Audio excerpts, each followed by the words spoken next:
저는 지금까지 한눈 팔지 않고 열심히 일하면서 살았습니다. 남편이 퇴직한 후 언제부터인가 남편은 제가 외도를 하고 있다면서 집요하게 추궁하고 매일 성관계를 시도 때도 없이 하면서 너무 힘들다고 합니다.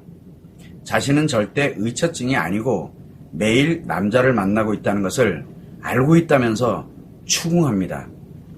지옥입니다. 정말 죽을 것 같습니다. 이렇게 상담 요청이 오셨는데 이게 의처증의 전형적인 모습인데 이 의처증과 관련되어 있는 또 물론 마찬가지로 의부증도 있습니다. 부정망상 장애인데 이 의처증과 관련되어 있는 분들이 의외로 많습니다. 근데 내색을 안 해요. 왜?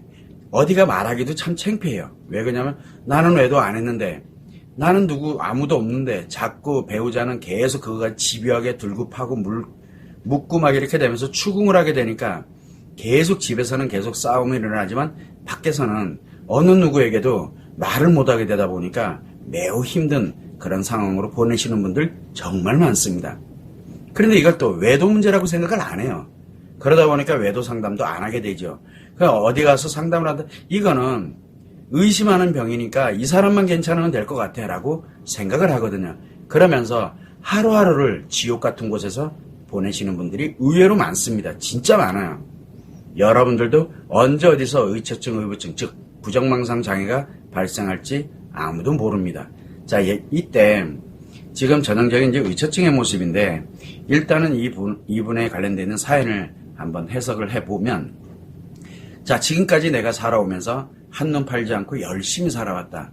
그러면 남편이 일도 하고 있고 남편도 마찬가지로 이제 외부 활동하고 어쨌든 가정에서도 열심히 했고 나도 어쨌든 열심히 일하고 아이들 케어하고 그러면서 나름대로 오랜 시간을 잘 살아 오셨을 거라고 생각을 합니다. 물론 그랬을 겁니다. 그런데 문제가 하나 생긴 게 뭐냐면 남편이 퇴직을 했어요. 자, 우리가 보통 보면 퇴직을 하게 되면 남편이 퇴직을 하게 되면 다른 일을 하기 위해서 사소한 일이 됐던 뭔가를 하기 위해서 막 뭔가를 찾습니다. 그런데 어떤 퇴직이 있냐 그러면 이제 말 그대로 은퇴를 하는 거예요. 그냥요. 그래서 퇴직을 하고 난 다음에 집에서 이제 소일거리 그동안 진짜 치열하게 열심히 살았는데 이제 집에서 나름대로 소일거리 해가면서 좀 편안하게 쉬면서 이제 좀 보내는 그런 어떤 퇴직이 있습니다. 그래서 은퇴를 했다라고 보면 되거든요. 그래서 은퇴를 딱 하게 되면은 어떤 일이 생기게 되냐면 처음에는 편안하고 좋습니다. 그런데 시간이 조금 지나갈수록 이건 나이하고는 관계가 없습니다. 시간이 좀 지나가면 답답해져요. 뭔가가 그래서 가치 추구가 중단이 되게 됐을 때 나타나는 현상이거든. 내가 뭔가를 향해서 이렇게 열심히 가던 사람이 그거를 어떻든 환경에 의해서 상황에 의해서 나도 모르게 그게 딱 멈췄어. 우리가 보통 은퇴를 해가지고 시골에 내려가서 뭐 이렇게 집 짓고 거기서 그냥 편안하게 사는 거 그걸 가도 그냥 가만히 있질 않아요. 뭔가 텃밭을 가꾸든 뭐를 하든 뭔가를 해요. 그런데 이렇게 퇴직을 하고 난 다음에 무엇인가를 하지 않고 집에만 이렇게 있게 되는 현상이 발생할 수도 있거든요. 자, 그렇게 되게 되면 가치 추구가 멈춰버립니다. 가치 추구가 멈추게 되면 왜 사는지가 굉장히 관건이 되게 되거든요. 왜 사는지가. 그러다 보니까 답답해지기 시작해요. 답답해지고 누군가와 이렇게 뭔가 근데 이미 아이들은 이미 다 커서 분가가 됐거나 뭐 하면 남아있는 사람은 내가 집에서 한 끼 갈 수 있는 사람은 아내밖에 없거든요. 그런데 아내는 늘 평상시대로 일 열심히 하고 있고 그 다음에 또 나름대로 열심히 그렇게 되다 보니까 나 혼자 있는 시간이 굉장히 많아지는 거예요. 그러다면서 뭐가 만들어지냐면 뭔지 모르지만 느낌이 예를 들어서 내가 부부관계에 관련되는 부분 이제 내 시간이 좀 많으니까 뭐 이제는 아내랑도 뭔가를 좀 하고 싶기도 하고 부부관계에 관련되는 것도 있고 여러 가지가 이제 이렇게 가는데 아내는 피곤해 뭐해 이게 만들어지거든요. 왜? 이게 평상시에 원래 그랬던 거거든요. 그런데 평상시처럼 보냈을 거예요. 아내분은 평상시처럼 보내지만 남편은 평상시가 아니에요.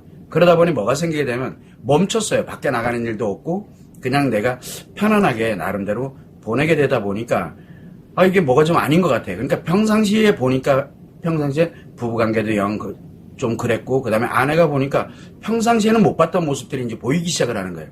그러면은 자기 자신도 모르게 혹시 내가 지금 이렇게 집에서 놀고 있다고 집에서 그냥 편안하게 이렇게 있다고 혹시 아내가 일을 하면서 또 뭐 하면서 이제 이런 이상한 생각이 들어가기 시작을 합니다. 처음에는. 그러다가 어느 순간에 이제 아내한테 그냥 지나가는 말로 툭 한마디씩 던집니다. 그런 거 어쩌고 저쩌고 얘기 이제 막 그 밖에서 생활 문제 뭐 하는 거. 그랬더니 뭐 이런 사람들 저런 사람들 얘기 막 하는데 보니까 이거 좀 뭔가 좀 심각해지는 거거든요.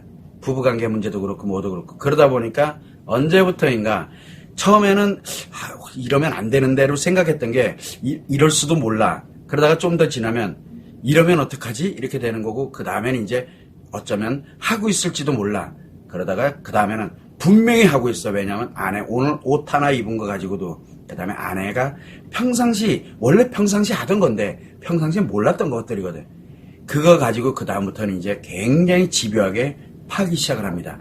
지금 무슨 얘기냐면 남편이 혼자 있는 시간이 많아지게 되고 아내와 자기가 원했던 부부, 그러니까 예전에 결혼할 때 그때 원했던 신혼 때와 같은 단둘이 보내는 그런 때가 아닌 걸로 이렇게 딱 느껴지게 되면은 그때부터 내가 할 수 있는 게 하나도 없거든요. 그렇다고 내가 밖에 나가서 어디론가 다시 기분을 전환을 해서 내가 어딘가에 집중하고 할 수 있는 그런 환경도 아니고 그러다 보니까 자기 자신도 모르게 아내에게 혹시 아내에게 다른 남자가 라는 생각을 하기 시작하면서 이게 점점 확대가 되고 그 다음에 이게 확신을 딱 갖게 되거든요. 그게 바로 의처증입니다. 의처증이 그래서 발생하거든요. 그래서 의처증은 대체적으로 언제 발생을 하게 되냐면 남편이 뭔지 모르지만 아내에게 성적인 것뿐만 아니라 뭔가 교감이라고 우리가 표현하는데 이거를 원하고 필요로 하는데 아내가 그거를 거부를 하면서 원래 평상시에 그렇게 살았었는데 그거를 거부한다라고 느껴지게 되면서부터 이제 부정망상이 만들어지기 시작을 한다는 겁니다. 자, 문제는 아내가 다른 남자가 있을지도 몰라라고 생각을 하면서 이제 아내를 지켜보기 시작합니다. 그리고 말을 하기 시작을 해요. 처음엔 그렇게 갑니다. 그때 바로 남편에게 외상 트라우마가 발생한 거예요. 그때. 아내는 외도한 적이 없어요. 난 열심히 살았다고 살았는데 남편은 옷 하나 입는 거, 조금 옛날에는 그냥 연하게 예를 들어서 화장했어. 그렇게 화장하는 거 하나부터 모든 것들이 다 외도와 연결이 됩니다. 이게 생각 하나가 그쪽으로 전환되면서부터 시작하는 거거든요. 그 순간 이 남편에게는 외상 트라우마가 발생을 합니다. 엄청나게 강력한 스트레스예요. 그러다 보니까 외도의 외상 트라우마가 되다 보니까 아내가 움직이는 거 하나, 아내가 뭐 하는 거 하나, 아내가 친구들과 예를 들어 카톡을 하거나 또 뭔가 하나 하는 행동 하나하나가 다 외도와 연결이 됩니다. 그래서 이제 그때부터는 이제 이건 확실해 라고 내가 나름대로 판단을 합니다. 그러고 난 다음에 아내는 이제 처음에는 한두 마디 이렇게 물어보기 시작했던 게 어느 순간에 확신을 딱 갖게 되니까 외상 트라우마가 커졌다는 얘기예요. 커지게 되니까 아내한테 이제 누구야? 누굴 만나고 있냐? 솔직히 말해라. 막 이렇게 이제 몰고 가기 시작을 합니다. 그러면 아내는 절대 아니다. 이것 봐라. 그래서 또 인터넷 막 찾아보고 여기저기 찾아봐요. 아내들이 외도를 걸렸을 때 증거가 없으면 무조건 오리발부터 내민다. 그러네. 완전히 똑같네. 그냥. 그러면서 이제 몰고 가요. 봐라. 인터넷에 이렇게 나오지 않았냐. 너 지금 오리발 내밀고 있는 거야. 말도 안 되는 얘기를 막 합니다. 근데 본인은 그 확신을 가져요. 왜? 외상 트라우마가 커지고 있거든요. 그게 확신이 돼야 일단은 외상 트라우마로부터 벗어날 수가 있는데 죽겠는 거예요. 그래서 계속 점점 더 집요하게 추궁을 하기 시작합니다. 그러면 아내 입장에선 진짜 막 날벼락을 맞는 거죠. 나는 외도 진짜 열심히 살았다고 살았는데. 그래서 굉장히 어려운 그런 환경에 놓이게 됩니다. 문제는 그걸로 끝나는 게 아니에요. 대체적으로 그러고 나면은 폭언폭력이 나가던가 똑같아요. 외상 트라우마. 아내 외도를 발견했을 때 그 남편들이 갖고 있는 외상 트라우마를 갖고 있는 거랑 비슷하거든요. 그러다 보니까 의심하는 병이 이제 발생을 했어요. 의심을 하는 게. 근데 아내 외도일 경우에 외상 트라우마는 이미 발견한 걸 가지고 외상 트라우마가 생기는데 이 부정망상 장애는 의심하는 걸 가지고 외상 트라우마를 갖고 있는 거예요. 실체가 없는 거에 대한 외상 트라우마예요. 그러다 보니까 이제는 다 추측을 해야 됩니다. 추측을 하면서 계속 추궁을 합니다. 오늘 예를 들어서 반찬이 좀 달라졌어? 그러면 그 남자랑 가서 예를 들어 우리 그럴 수도 있잖아요. 나 오늘 좀 배가 좀 아직 안 고프네. 저녁을 예를 들어 좀 늦게 먹어가지고 밖에서 일을 하다 보면 그럴 수 있잖아요. 그놈이랑 드디어 먹었구나. 이제 이렇게 나오는 거예요. 모든 게 다 글로 연결이 돼. 모든 게 잠자리 하나까지도, 그 다음에 표정 하나까지도 싹 다. 그렇게 되다 보니까 매일 집요하게 추궁을 하죠. 그러다 보면 뭘로 가냐면 어떤 사람들은 폭력을 쓰는 사람들이 있습니다. 못 견디니까. 그냥 이유 없어요. 그냥 아니다라고 하는데 그게 아니야. 아니다라는 말 때문에 더 확신을 가져요. 그러면서 폭력을 쓰는 사람이 있고, 어떤 사람은 성으로 풀려고 드는 사람들이 있어요. 그래서 아내가 외도를 했을 때 분노하고 뭐하고 이렇게 되면서 막 폭력을 쓰는 사람, 섹스하려고 드는 사람 진짜 다 있거든요. 그냥 관계가 없어요. 자기가 못 견뎌서 그래요. 못 견뎌서. 그러다 보니까 집요하게 추궁을 하고 매일 시도 때도 안 가려요. 그냥요. 그게 떠오르면 그렇게 해놓으면 그나마 조금 이제 살 것 같아져요. 조금. 말도 안 되는 얘기들이 막 벌어지고 있는 거예요. 그래서 어떤 분들 같은 경우에는 남편이 의처증을 가지고 있다? 아내는 진짜 말 그대로 외도한 것과 마찬가지처럼 폭언폭력하는 사람, 그리고 어떤 사람들은 매일 집요하게 막 성에 대해서 집요하게 가야 돼. 결국은 아내 입에서 외도했다는 얘기가 나와야 돼. 그런데 없는 말을 전했다가 이제는 진짜 끝장나요. 그래서 아닌 건 아닌데 문제는 남편이 그렇게 외상 트라우마에 의한 자기 혼자 이렇게 있다 보니까 외상 트라우마에 의한 바로 의처증이 유발이 돼 있다라는 거를 아내분이 빨리 알아야 돼요. 그러면은 지금 남편한테 그게 아니다. 너 지금 외상 트라우마로 인해 가지고 이렇게 해서 이제 이렇게 진행이 돼 가고 있대. 안 믿어요. 자기는 절대 의처증 아니에요. 확신 갖고 있기 때문에. 그러다 보니까 매일 너가 남자 만나는 거 매일 만나는 게 왜 보여요? 뭘로 보여? 매일 표정이 다르고 매일 옷이 다르고 매일 속옷이 달라요. 당연한 건데 그게 매일 달라요. 그래서 매일 남자 만나고 있는 거예요. 그래서 무서워요. 부정망상 장애라는 게. 그러다 보니까 계속 추궁을 하면서 갑니다. 자, 그 남편의 입장에서도 아무리 들고 파도 증거는 안 잡히지요. 죽겠는 거예요, 지금. 본인도 죽겠는 거예요. 그러니까 조금 편안해지면은 자기가 죽겠네요, 자기가 지금. 그런데 또 마찬가지로 아내 입장에서 한번 생각해봐요. 억울한 건 둘째 치더라도 이거 말이 안 되는 얘기잖아요. 이유 없이 그냥 막 맞아요. 그냥 이유 없이 성관계 해야 되고 이유 없이 자기가 왜 이러고 사는지 모르겠어요. 엄청 다 무너져요. 외도라는 것이 발견이 됐으면 외도라는 이게 팩트가 있기 때문에 그렇게 될 수 있다는 걸 이해는 할 수 있는데 이거는 팩트 없는 게 만들어져요. 그래서 부정망상, 즉 배우자가 외도를 한다라는 망상에 들어간 거예요, 지금은. 그래서 지금 이 남편인 경우에는 아내가 알아야 되는 거는, 예를 들어 지금 오늘 같은 일은 영상이 있다. 그러면 이 영상에 관련된 걸 남편한테 어차피 보여줄 건데 보여주더라도 나는 아니야 라고 이야기를 합니다. 분명히 그렇게 이야기를 합니다.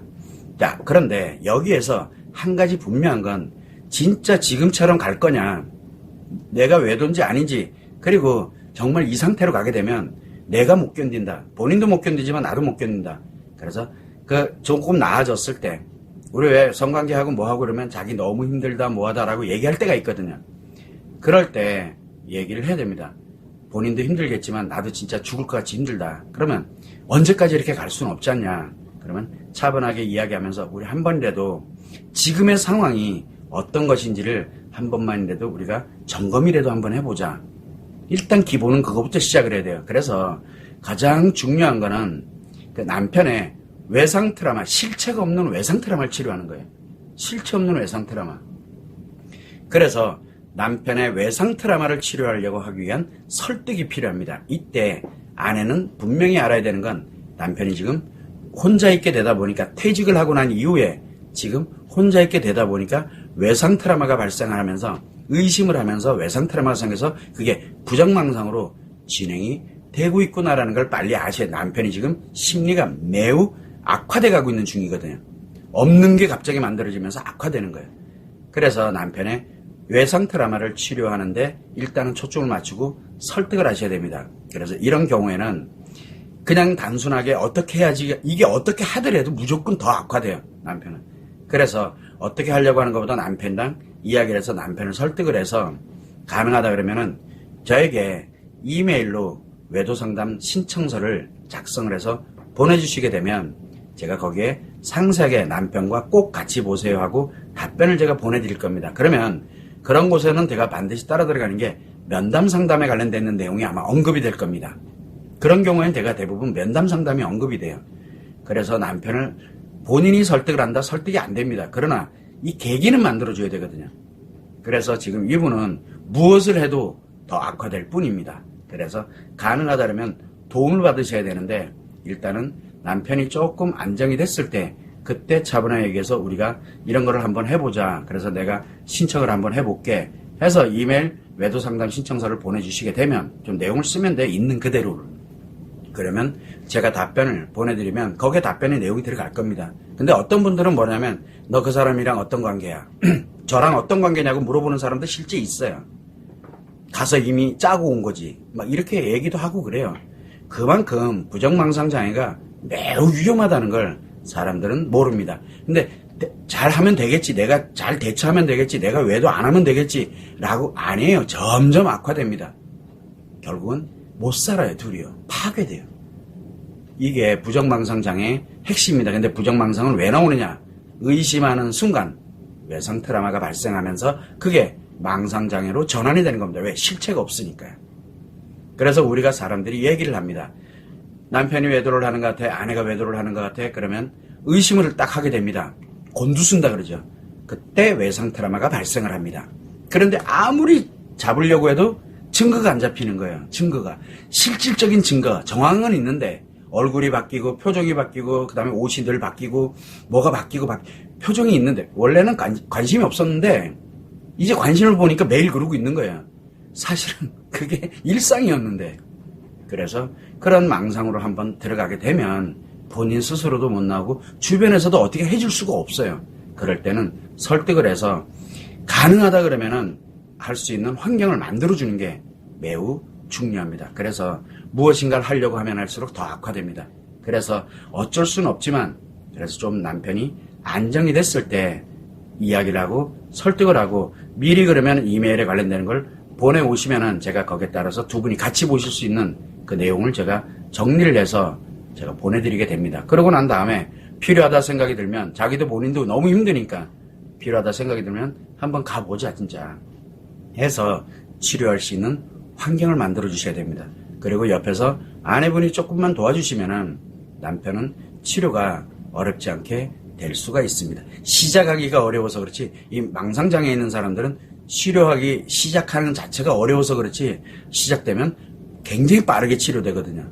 왜? 실체가 없는 외상 트라우마이기 때문에 요 점을 항상 참고를 하시고 지금 내가 무엇을 할 것인지를 빨리 판단하셔야 돼가지고 이분 같은 경우에는 일단은 남편에게 어떻게 하려고 하지 마시고 벗어나려고 들지 마시고 지금 이메일 관련되어 있는 외도 상담 신청서를 그 양식에 맞도록 해서 보내주는 게 우선이에요. 그래야 저에게 답변을 받게 되면 그걸 가지고 남편이 좀 안정돼 있고 좀 괜찮아지고 힘들어할 때 그때 같이 읽으면서 그 내용을 가지고서 내가 이렇게 상담 요청을 했더니 이렇게 오더라.